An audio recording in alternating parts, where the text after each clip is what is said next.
Nehemia pasal 2 ayat 1 sampai pasal 3 ayat 32. Pada bulan Nisan tahun ke-20 pemerintahan Raja Artasasta, ketika menjadi tugasku untuk menyediakan anggur, aku mengangkat anggur dan menyampaikannya kepada raja, karena aku kelihatan sedih yang memang belum pernah terjadi di hadapan raja. Bertanyalah ia kepadaku, "Mengapa mukamu muram walaupun engkau tidak sakit? Engkau tentu sedih hati."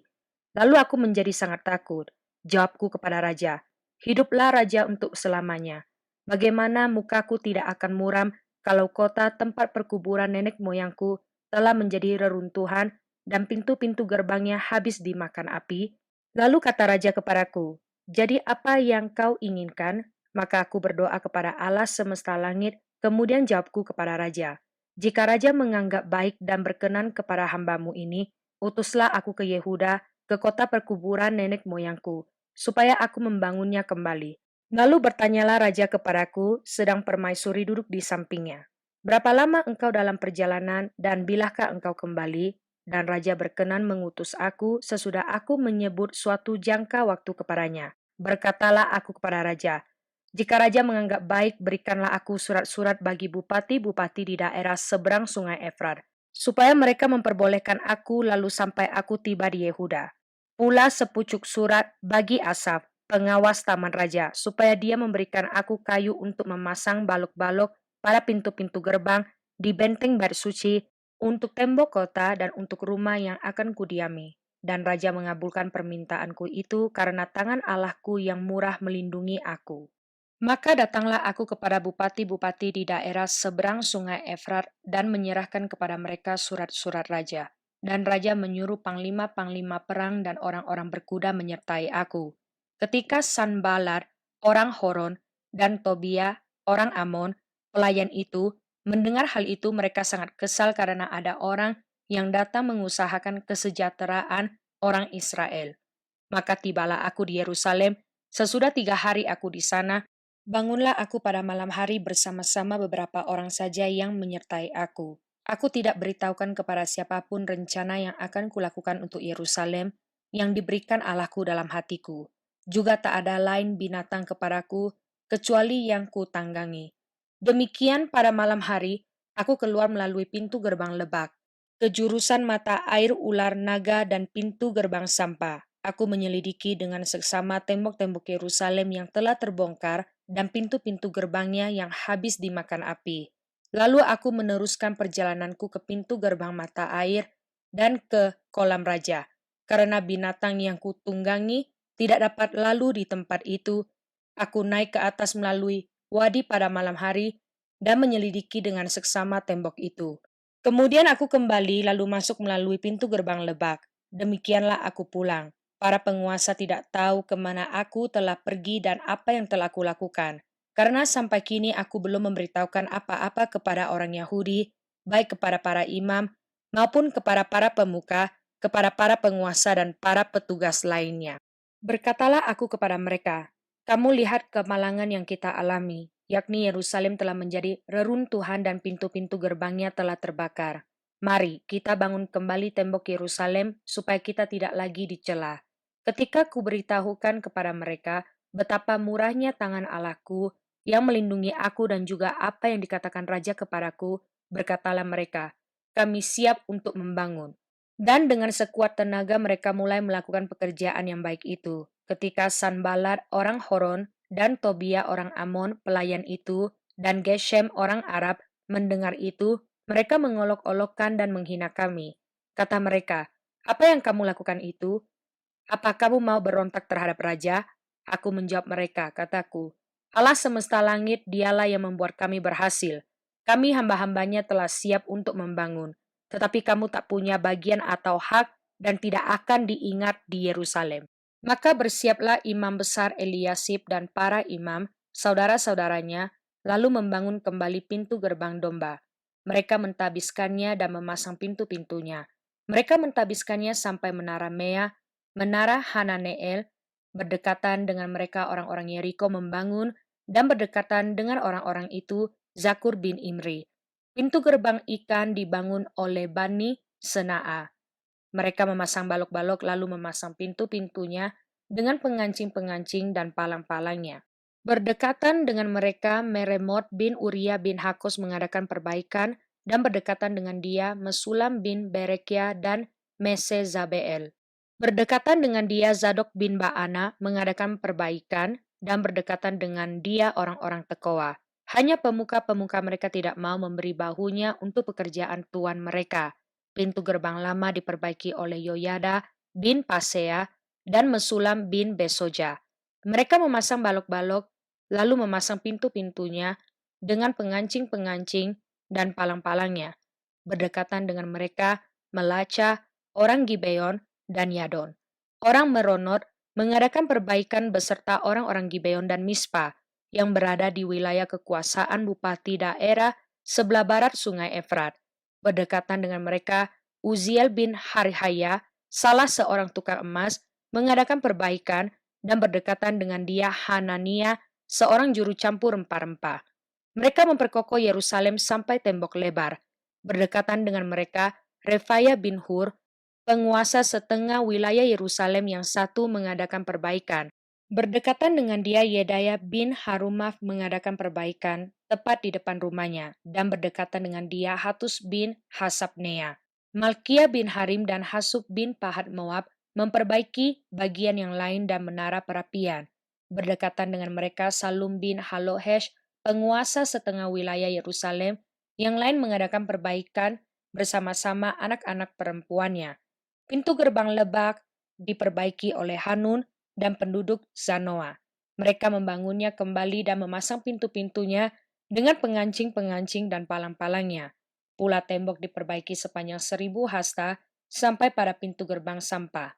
Pintu gerbang sampah diperbaiki oleh Malkia bin Rekab, penguasa wilayah Bet Kerem. Ia membangunnya kembali dan memasang pintu-pintunya dengan pengancing-pengancing dan palang-palangnya. Pintu gerbang mata air diperbaiki oleh Salum bin Kolhoze, penguasa wilayah Mispa. Pintu gerbang itu dibangunnya kembali. Diberinya atap dan dipasangnya pintu-pintunya dengan pengancing-pengancing dan palang-palangnya. Juga diperbaikinya tembok kolam penampung air saluran dekat Taman Raja sampai pada tangga-tangga yang menurun dari kota Daud.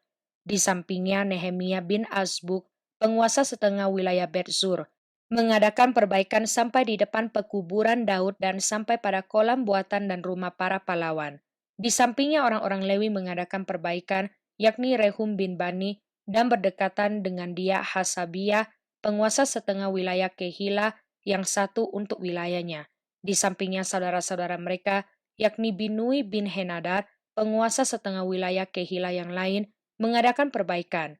Berdekatan dengan dia Ezer bin Yesua, penguasa Mispa, memperbaiki bagian yang berikut, di depan pendakian ke gudang senjata dekat sudut.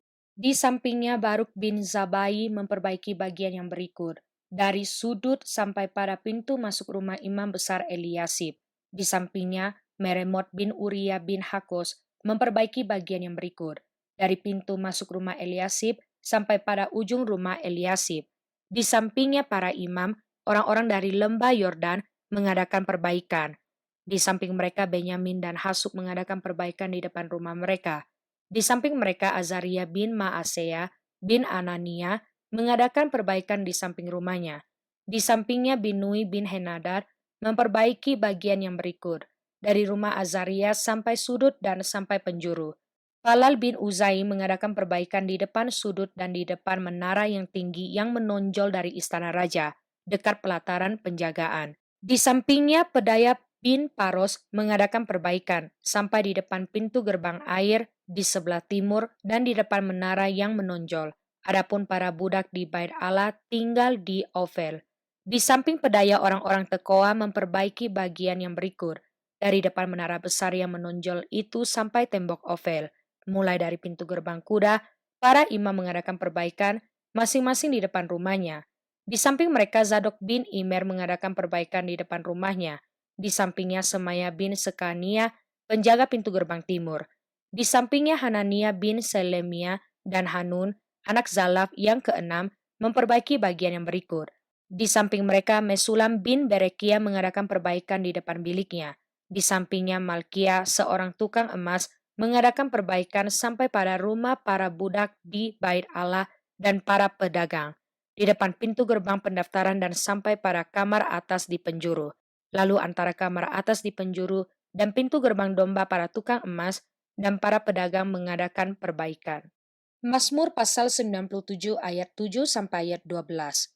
Semua orang yang beribadah kepada patung akan mendapat malu, orang yang memegahkan diri karena berhala-berhala. Segala Allah sujud menyembah kepadanya, Sion mendengarnya dan bersukacita, putri-putri Yehuda bersorak-sorak. Oleh karena penghukumanmu, ya Tuhan. Sebab engkaulah ya Tuhan yang maha tinggi di atas seluruh bumi, engkau sangat dimuliakan di atas segala Allah. Hal orang-orang yang mengasihi Tuhan, bencilah kejahatan. Dia yang memelihara nyawa orang-orang yang dikasihinya akan melepaskan mereka dari tangan orang-orang fasik. Terang sudah terbit bagi orang benar, dan sukacita bagi orang-orang yang tulus hati. Bersukacitalah karena Tuhan, hai orang-orang benar, dan nyanyikanlah syukur bagi namanya yang kudus. Amsal pasal 20 ayat 7 sampai ayat 9. Orang benar yang bersih kelakuannya, berbahagialah keturunannya. Raja yang bersemayam di atas kursi pengadilan dapat mengetahui segala yang jahat dengan matanya. Siapakah dapat berkata, aku telah membersihkan hatiku, aku tahir daripada dosaku? Roma pasal 8 ayat 26 sampai pasal 9 ayat 5. Demikian juga Roh membantu kita dalam kelemahan kita, sebab kita tidak tahu bagaimana sebenarnya harus berdoa, tetapi Roh sendiri berdoa untuk kita kepada Allah dengan keluhan-keluhan yang tidak terucapkan. Dan Allah yang menyelidiki hati nurani mengetahui maksud Roh itu, yaitu bahwa Ia, sesuai dengan kehendak Allah, berdoa untuk orang-orang kudus. Kita tahu sekarang bahwa Allah turut bekerja dalam segala sesuatu untuk mendatangkan kebaikan bagi mereka yang mengasihi Dia, yaitu bagi mereka yang terpanggil sesuai dengan rencana Allah. Sebab semua orang yang dipilihnya dari semula, mereka juga ditentukannya dari semula untuk menjadi serupa dengan gambaran anaknya, supaya ia anaknya itu menjadi yang sulung di antara banyak saudara. Dan mereka yang ditentukannya dari semula, mereka itu juga dipanggilnya. Dan mereka yang dipanggilnya, mereka itu juga dibenarkannya. Dan mereka yang dibenarkannya, mereka itu juga dimuliakannya. Sebab itu apakah yang akan kita katakan tentang semuanya itu? Jika Allah di pihak kita, siapakah yang akan melawan kita? Ia yang tidak menyayangkan anaknya sendiri, tetapi yang menyerahkannya bagi kita semua. Bagaimanakah mungkin ia tidak mengaruniakan segala sesuatu kepada kita bersama-sama dengan Dia? Siapakah yang akan menggugat orang-orang pilihan Allah, Allah yang membenarkan mereka? Siapakah yang akan menghukum mereka? Kristus Yesus yang telah mati, bahkan lebih lagi, yang telah bangkit, yang juga duduk di sebelah kanan Allah, yang malah menjadi pembela bagi kita. Siapakah yang akan memisahkan kita dari kasih Kristus? Penindasan atau kesesakan atau penganiayaan, atau kelaparan atau ketelanjangan, atau bahaya atau pedang? Seperti ada tertulis, oleh karena engkau kami ada dalam bahaya maut sepanjang hari. Kami telah dianggap sebagai domba-domba sembelihan. Tetapi dalam semuanya itu kita lebih daripada orang-orang yang menang, oleh Dia yang telah mengasihi kita. Sebab aku yakin bahwa baik maut maupun hidup, baik malaikat-malaikat maupun pemerintah-pemerintah, baik yang ada sekarang, maupun yang akan datang, atau kuasa-kuasa baik yang di atas maupun yang di bawah, ataupun sesuatu makhluk lain, tidak akan dapat memisahkan kita dari kasih Allah yang ada dalam Kristus Yesus, Tuhan kita. Aku mengatakan kebenaran dalam Kristus. Aku tidak berdusta. Suara hatiku turut bersaksi dalam Roh Kudus bahwa aku sangat berduka cita dan selalu bersedih hati. Bahkan, aku mau terkutuk dan terpisah dari Kristus demi saudara-saudaraku, kaum sebangsaku secara jasmani. Sebab mereka adalah orang Israel. Mereka telah diangkat menjadi anak dan mereka telah menerima kemuliaan dan perjanjian-perjanjian dan hukum Taurat dan ibadah dan janji-janji. Mereka adalah keturunan bapa-bapa leluhur yang menurunkan Mesias dalam keadaannya sebagai manusia yang ada di atas segala sesuatu. Ia adalah Allah yang harus dipuji sampai selama-lamanya. Amin.